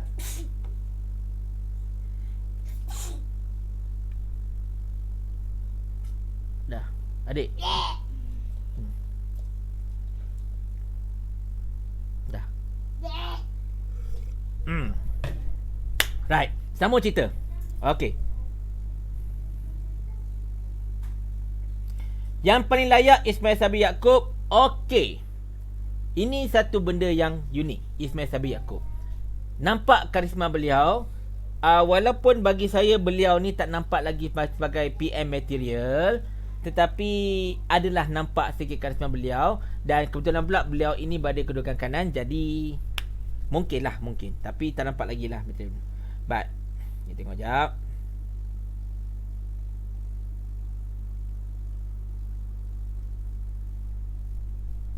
Mas Diza Wahid, saya baru cerita pasal Al-Hajari Live. Al-Hajari Live dengan saya tak ada kena-mengena dah. Okey. Dah cerai, dah tahap orang kata apa, dah cerai talak 8 dah Al-Hajari Live dengan saya.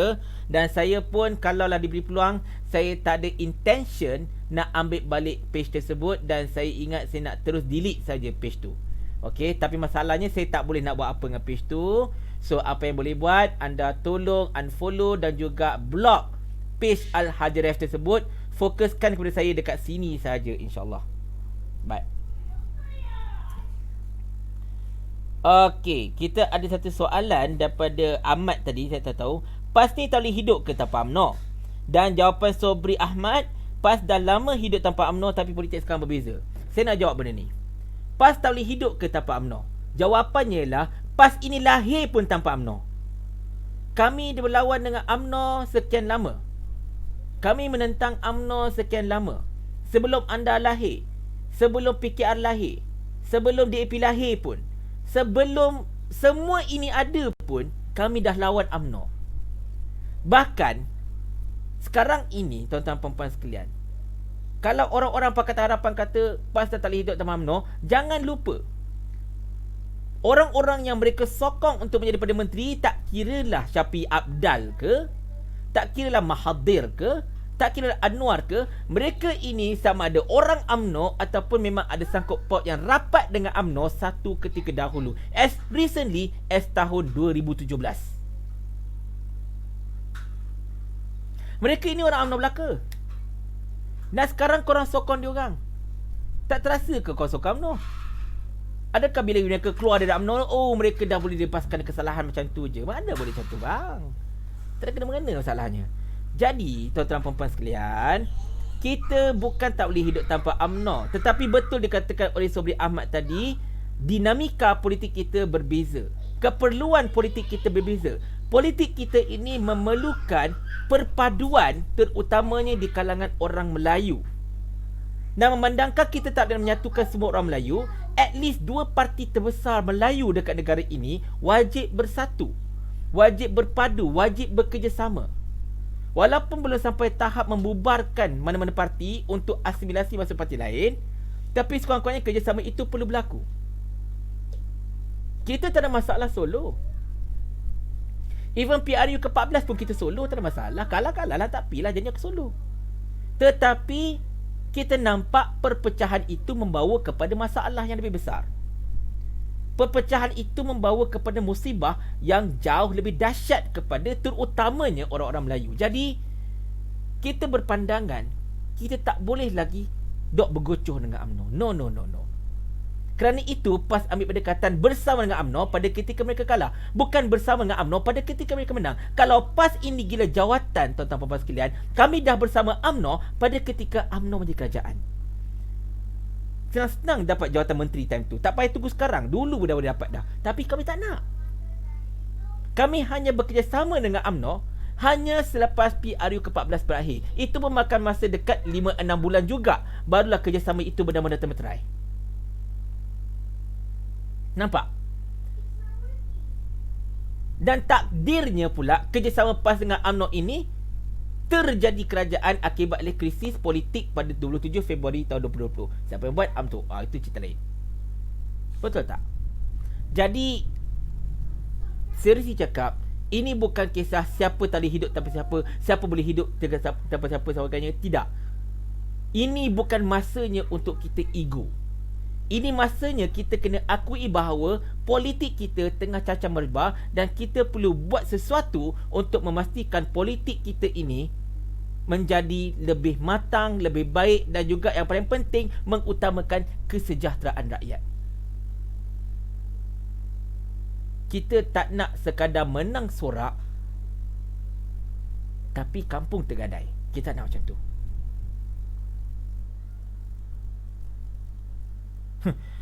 Haris Zainon menyampah tengok pengundang UMNO 23 pun tak dapat, lagi nak cakap besar. Alright. Baik, kita baca komen-komen jap.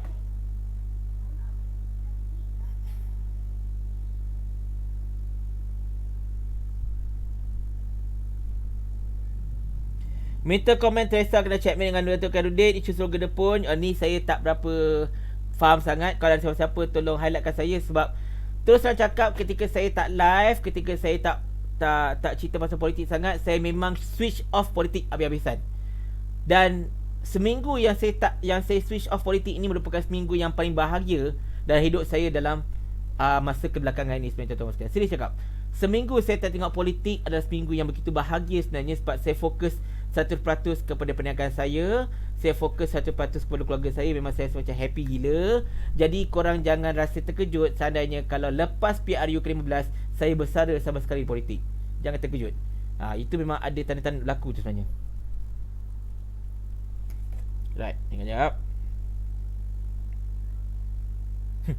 Faiz ulas sikit pasal Presiden Donald Trump Amerika larang TikTok sebab perisik China.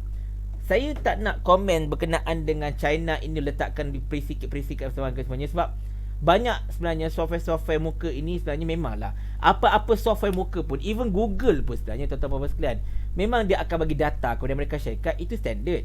YouTube dia akan bagi data kepada mereka syarikat, Facebook akan bagi data. Janganlah kata kita selamat sangat, tak. Semua benda yang kita gunakan dekat handphone, smartphone, tak kira jenama apa, jenama Korea, jenama Jepun, jenama apa-apa, kan, jenama US, semua ini mesti ada for some reason akan memberikan impact kepada dunia perisikan dan sebagainya. Itu standard. Kita tak boleh elak. Kita berada di satu zaman yang begitu terbuka, tetapi kita tak bebas. Segala inci pergerakan kita orang tahu.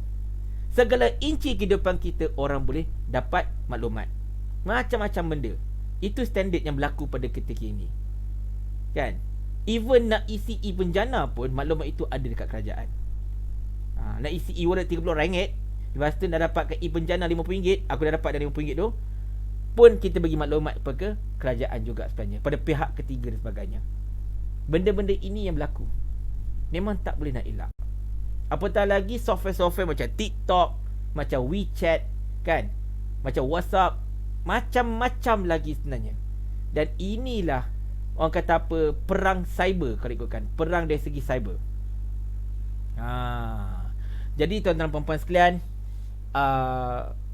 tapi Trump ni memang kita tahulah, Trump ni memang bapa konspirasi sikit. Dia memang agak orang kata seorang yang agak skeptical sikit benda macam ni. So benda tak terkejut lah. Even orang kata apa, memang masalah dengan Huawei pun sebenarnya, Huawei pun tak boleh menamakan masuk ke debak gedebuk sebab dia akan ada ni. Sampai Google pun tak nak bekerjasama dengan Huawei, bla bla bla. Banyaklah benda sebenarnya, banyak benda sebenarnya. Tapi yang ini kita serahkan kepada orang-orang macam Aimarash dan Wong untuk komen, insyaAllah. Baik.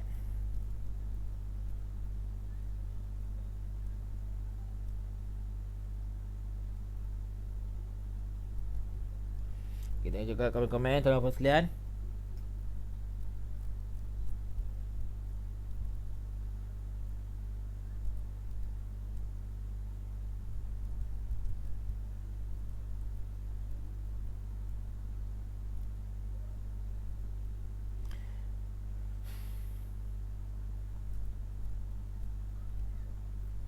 Baik.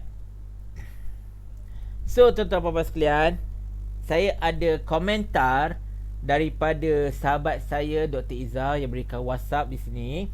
Saya bacakan pandangan-pandangan beliau tuan-tuan puan-puan sekalian. Sebab tadi saya ada cerita tentang masalah UMNO tak nak masuk PN dan sebagainya. Saya nak membacakan pandangan beliau di sini tuan-tuan puan-puan sekalian. Mungkin beliau akan call saya kejap lagi. Saya akan end live saya lebih awal. Mungkin lagi 10 minit saya akan end. Saya tak intend untuk habiskan live saya sebelum pukul 12. 12.45 saya kena habiskan sebab isteri saya kat sana tengah demam. Dan saya tak nak membebankan isteri saya seorang untuk jaga budak-budak ni semua. Saya kena jaga. Jadi saya akan end live lebih awal. Tapi saya bacakan komentar daripada Dr. Izzah Zamri. Okey, berkenaan dengan isu UMNO takkan masuk Perikatan Nasional. Beliau mengatakan bahawa isu UMNO takkan masuk Perikatan Nasional ini sebenarnya tuan-tuan puan-puan sekalian telah memberikan kesan negatif terhadap UMNO dan sesungguhnya kerosakan itu telah pun berlaku. Susah nak repair sebenarnya tuan-tuan puan-puan sekalian. Sebab orang kata apa, ada dua persepsi besar. Persepsi pertama ialah jadi kita cakap UMNO kelihatan macam angkuh ketika ini. Dan yang kedua tuan-tuan puan-puan sekalian, macam saya katakan, persepsi UMNO tak nak masuk PN kerana tak puas hati Najib kena. Jadi macam ada satu persepsi rakyat bahawa memang selama ini UMNO rupanya telah masuk campur urusan kehakiman dan sebagainya. See, you tak nak tolong I bebaskan Najib, so I tak nak join you. So rakyat kata, oh selama ni you memang you pegang kehakiman lah ya, memang you masuk campur bla bla bla. Nampak tak kat situ? Ini persepsi tau. Ini bukan saya saja saya cakap, ini persepsi. Pengurusan persepsi penting. Barisan Nasional kalah, PAS kalah ketika Piala 14 adalah kerana kita gagal menguruskan persepsi itu dengan baik. Kena ingat benda tu. Baik. Tetapi kalau bab UMNO ini memang susah nak repair, sekarang ini soalan paling besar. Sejauh mana persepsi negatif ini memberikan kesan kepada PAS? Ini yang persoalan daripada Dr. Izzah. Persoalan besarlah sejauh mana persepsi ini memberikan kesan kepada PAS di pandangan mata rakyat. Sebenarnya tuan-tuan dan sekalian, ketika Pakatan Harapan ni dia tak ada isu sebenarnya nak attack kita. Tak ada isu nak attack Perikatan Nasional, tak ada isu. Even secara asasnya memang tak ada isu nak attack PAS pun. Kecuali baru-baru inilah yang sedikit twist berkenaan dengan masalah Nasruddin Hasan Tantawi Ustaz mengatakan bahawa pendakwah dekat media sosial pun perlu ada tauliah. Yang ini saya akan komen sikit je. Alright. Tapi tindakan daripada Zahid Hamidi ini sebenarnya telah membuka peluang kepada Pakatan Harapan untuk mainkan isu ini dan seterusnya mengenakan PAS. Sebab apa tau? Sebab selepas PRU 14 itu, okey, selepas PRU 14, PH jadi makin tak popular, tetapi PAS makin naik. PAS on ascendancy selepas PRU ke-14. Okey.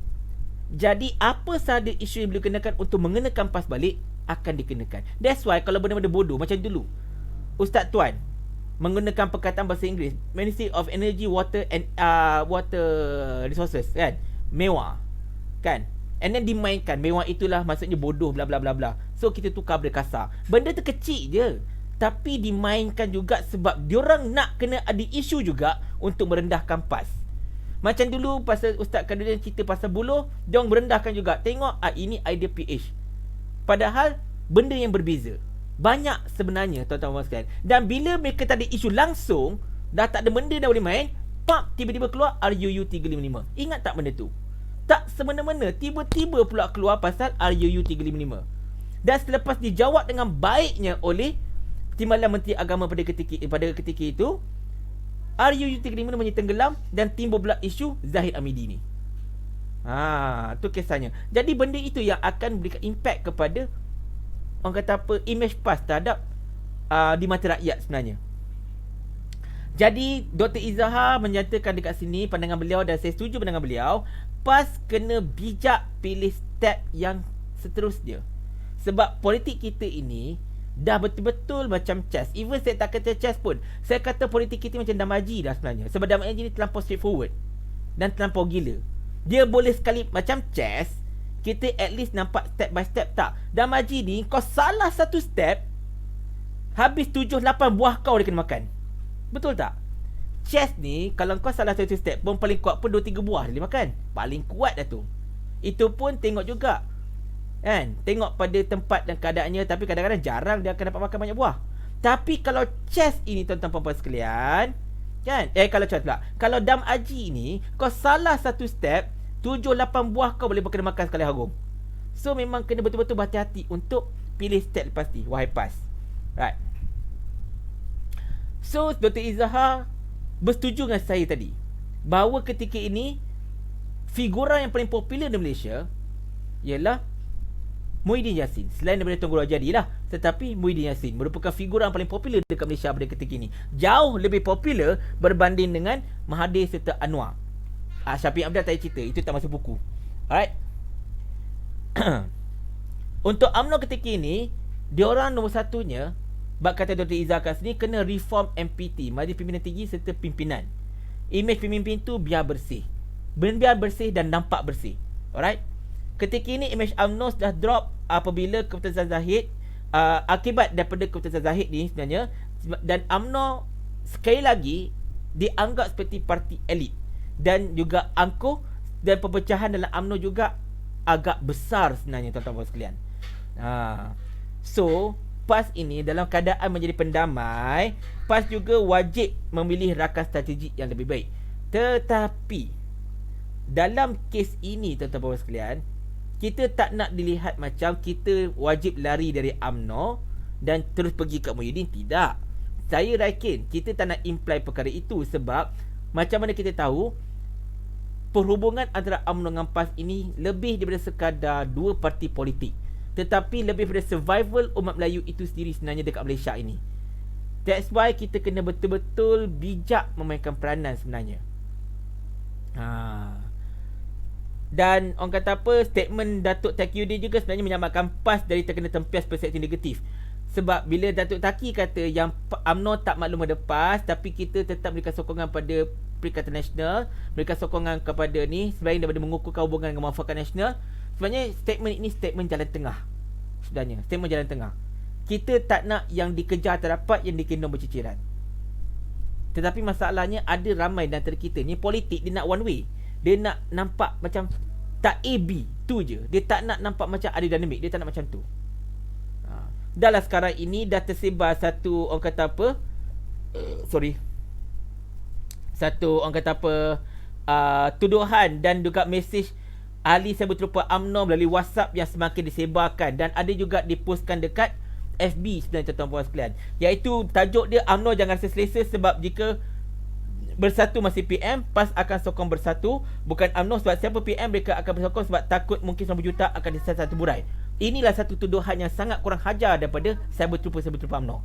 Joe cakap siap kata kita takut sokong, kita akan sokong sebab takut 90 juta akan terburai. Come on, sedar sikit. 90 juta ini dituduh sejak zaman PAS berada di bawah PAS menjadi pembangkang ketika BN berkuasa lagi. 22 bulan Pakatan Harapan menjadi kerajaan, sebutir haram pun tak ada tuduhan melekat terhadap PAS berkenaan 90 juta. So tolong tolong. Aku tak kira kau siapa saya betul UMNO. Kalau kau nak buat perangai Pakatan Harapan, mesti kau beratur depan aku lempang seorang-seorang. Korang hajar.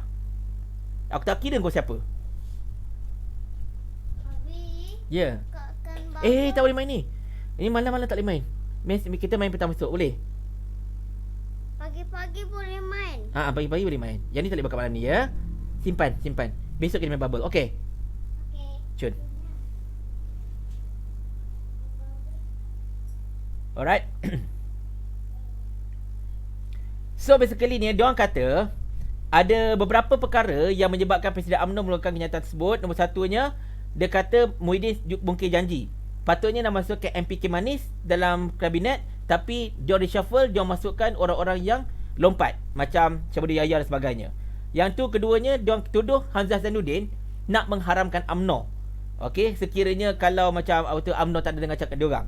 Yang ketiganya, dia orang kata langkah beli adilkan Sabah, dia kata UMNO tak terlibat dan sebagainya. Benda ni didalangi oleh Hamzah Zainuddin. Yang keempat, ada terdapat usaha menyubujuk MP Pakatan Harapan untuk sokong kerajaan.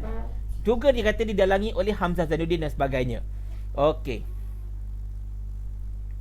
So, diorang tuduh apa tau? Diorang kata ada satu grup nama C5 yang orang kata apa? Menjalankan pentadbiran negara ini secara asasnya. Diorang kata C5 ini macam budak-budak tingkat 4 zaman Pak Lah dulu. Siapa C5 tu? Diorang yang pak-pak yang trooper-trooper UMNO yang kurang hajar ni tuduh. Ada 5 orang. Nombor satunya Azmin Ali. Okey. Nombor 2-nya Hamzah Zainuddin. Nombor 3-nya H2O. Nombor 4-nya Fadilah Yusof. Dan nombor 5-nya Boleh kan. Yang nombor 5-nya Datuk Taki. Diorang tuduh 5 ini sebagai yang menjalani negara pada ketika ini. Diorang nak menanamkan persepsi itu. Memang sangat-sangat kurang ajar. Gila kurang ajar. Orang-orang macam ni lah menyebabkan aku nak bertarung dengan UMNO balik salahnya. Tapi mengenangkan aku ramai kawan-kawan UMNO ketika ini yang tak suka politik ekstremis macam ni. Macam Abang Nizam Perkasa sebagainya. Ya Allah, marah tu aku.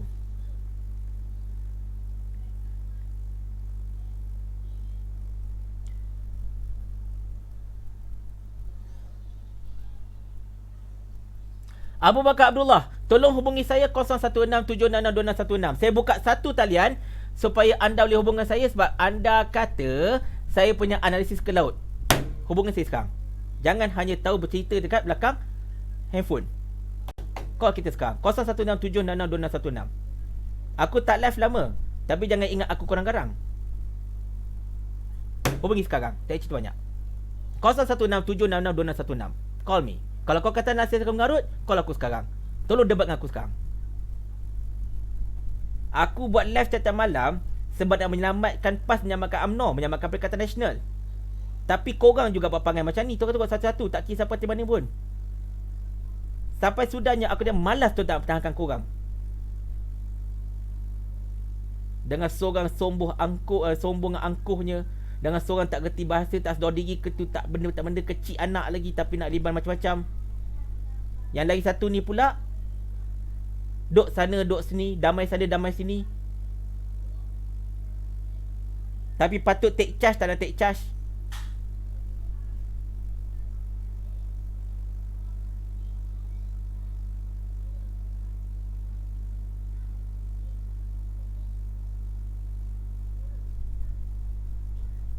Right.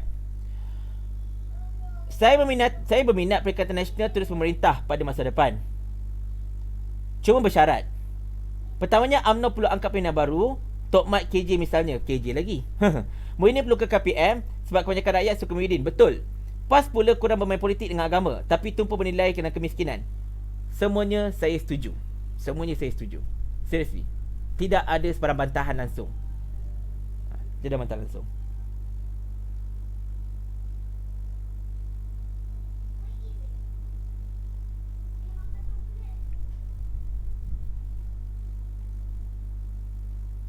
Mochino Coffee.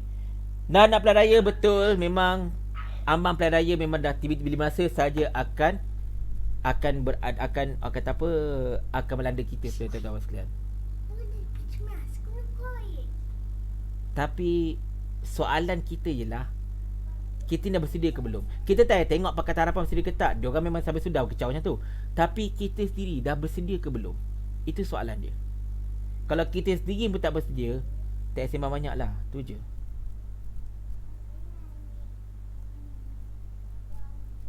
Samrod Sam, PAS tunggang agama. Komen sikit bro. Kita, apa benda sekalipun, kita kena guna agama bang. Setiap benda yang kita buat kena berlandaskan agama.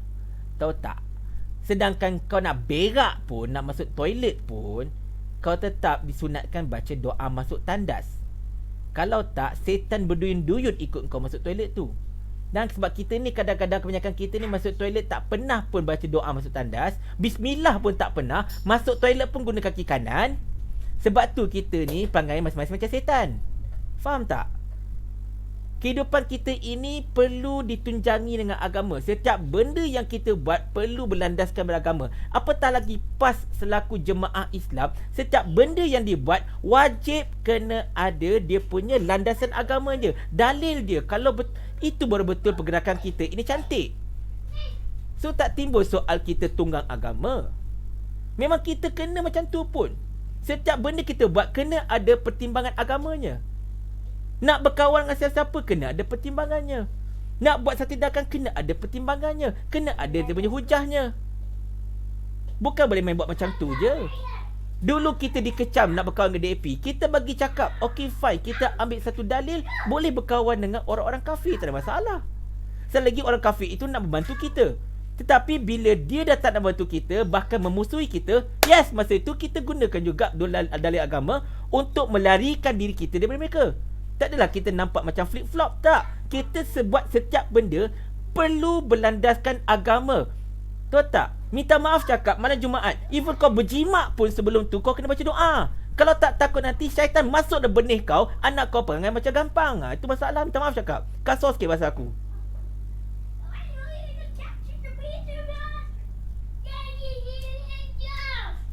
Minta maaf, kasar sikit bahasa. Tapi kena cakap kasar sikit supaya boleh faham. Kenapa zaman sekarang ini orangnya kebanyakannya perangai macam tak ada agama? Sebab apa? Sebab kita dah mula sedikit demi sedikit meninggalkan agama. Itu masalahnya.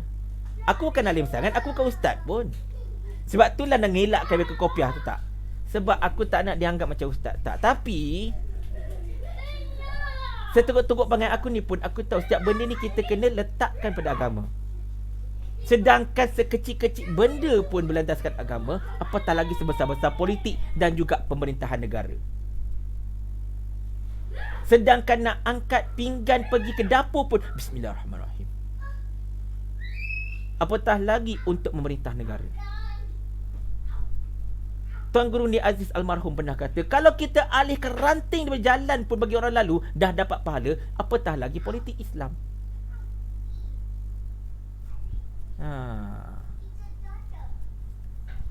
Itu je.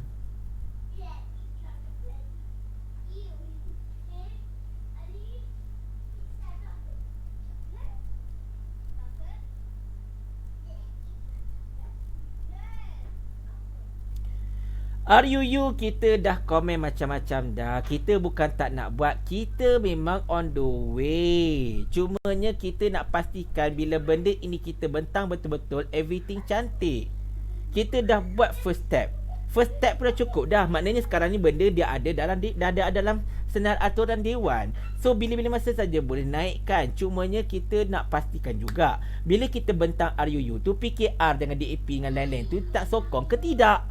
Tak guna kita bawa naik satu undang-undang, satu RUU untuk Islam, tapi lepas tu orang lain duk bantah belaka sampai benda tu ternaik.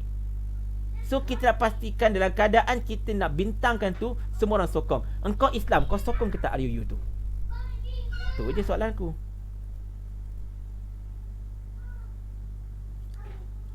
Cerita tabung haji ni tuan-tuan puan-puan sekalian, memang kita cakap terus terang, kita boleh cerita panjang.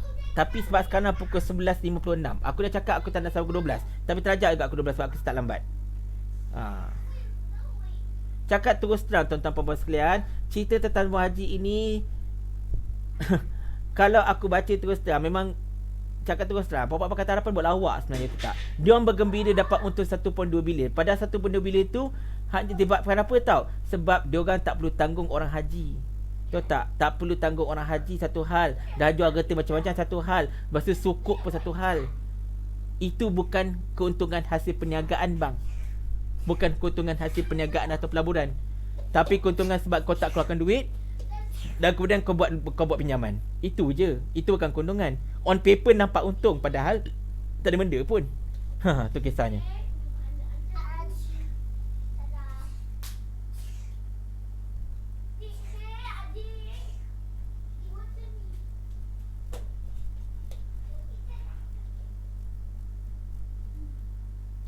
InsyaAllah lah, live saya pada hari Isnin, malam Selasa minggu depan, saya akan fokuskan untuk kita sembang pasal tabung haji. Sebab ada orang kata kita fitnah. Padahal kita tak fitnah. Jawapan-jawapan daripada Menteri Agama pun dah membuktikan apa yang kita kata selama ni betul.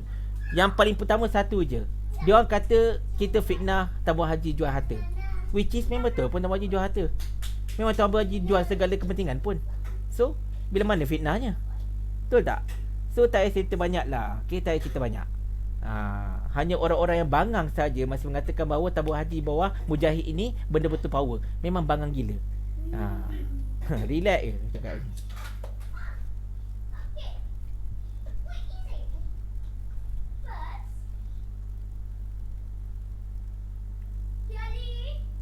MP PAS kata tak perlu. Bukan itu Datuk Taki ke siapa kata yang perlu tu buka RCI tu? Aku lupa siapa. Kan? Dah kejap lagi bang, Abi tengah buat kerja kejap.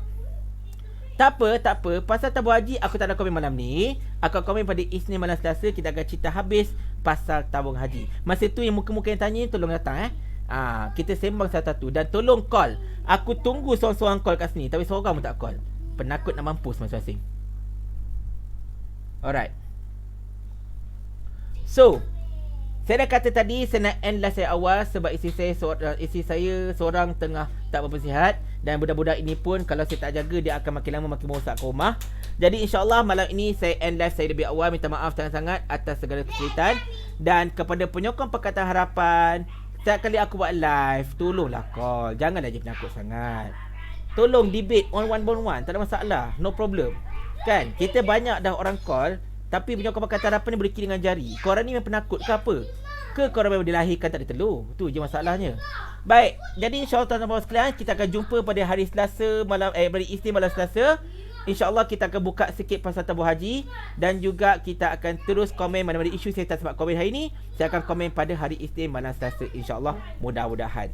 Jadi tuan-tuan puan-puan sekalian, apa-apa pun yang paling penting, kita berpolitiklah untuk rakyat, bukan berpolitik untuk terbuluk sendiri. Dan ini saya tujukan untuk semua, termasuklah PAS, termasuklah UMNO, termasuklah Bersatu, termasuklah Pakatan Harapan. Berpolitiklah untuk rakyat, bukan untuk terbuluk sendiri. Kita jumpa lagi pada masa akan datang tuan-tuan sekalian, insya-Allah. Dan saya doakan anda terus berada dalam kesihatan dan kerahmatan dan juga kebaikan. Dan insya-Allah, okey, saya minta maaf atas kesalahan silap. Jangan lupa unlike page Al-Haji Drive Tour dan juga kalau boleh block terus. Dan kita jumpa minggu depan. Saya sayang anda semua. Assalamualaikum warahmatullahi wabarakatuh. Bye-bye.